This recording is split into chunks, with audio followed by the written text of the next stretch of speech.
Alright, hello everybody. Today I have a super exciting topic that I'm particularly excited about. I even got all dressed up. Look at this. I got all dressed up for this topic. And specifically, it's about the fact that China has been trying to cure type 1 diabetes.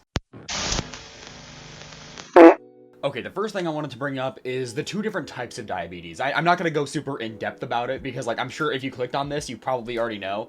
But essentially, type 1 is, it actually used to be called juvenile because it's literally experienced more in juveniles. My uncle actually got it when he was around his teens. But literally, as it's highlighted right here, people with type 1, just their pancreas cannot or makes very little insulin for itself. That's also why it's super important for people to catch this as early as they can, because without their insulin shots that you often see them with, they could literally die from this. Oh, look, it even says right here, although type 1 diabetes usually appears during childhood or adolescence, it can develop in adults. There, right there. And then type 2, as it says right here, is basically the one that, where your body just can't use the insulin that you already have properly. Which, if it helps you understand it a little better, it just means that it's the one you give to yourself, basically. Now, in particular, we're going to be focusing on type 1 diabetes because that's the one that they have set out to cure, essentially. Now, I have the Smithsonian magazine pulled up right here, but it actually comes from these guys right here, the Cell.com.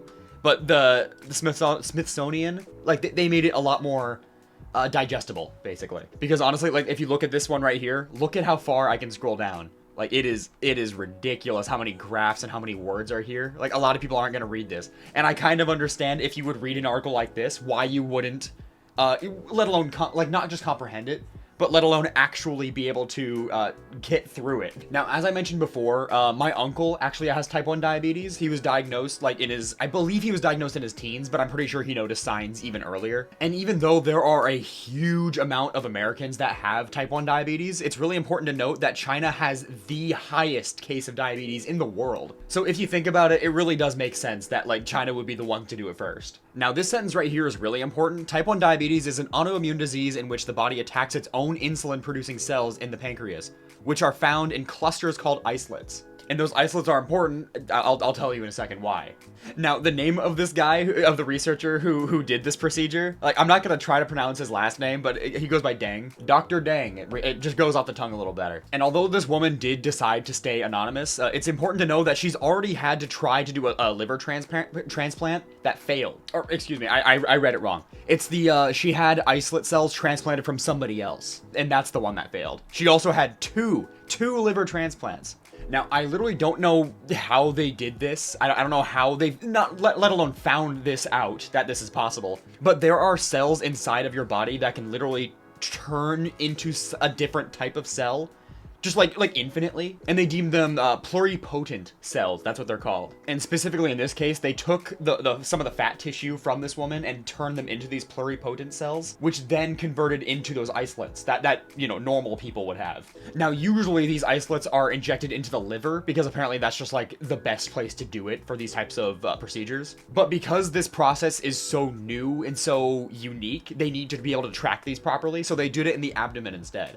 I guess an MRI can't see through the liver. I didn't know that until today. But the main reason they used the person's own cells in particular, they could have taken them from somebody else and then maybe in their minds oh, this would have had more success.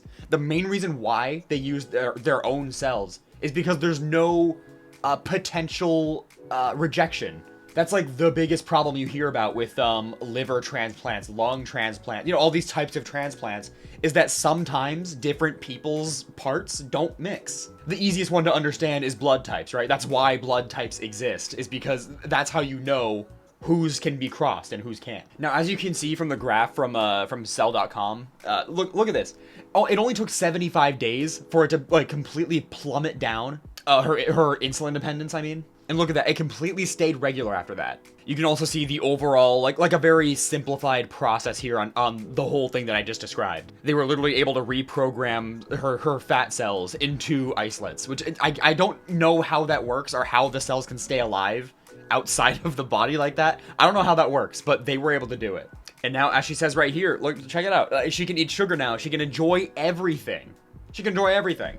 Personally, because I literally have no allergies, no dependencies on insulin or something like that. Nothing like that. I can eat whatever I want, whenever I want, basically. But I cannot imagine living a life where I absolutely have to track every little food that I eat. Like, could you imagine eating like a single apple and being like, yep, that's my sugar limit for the day.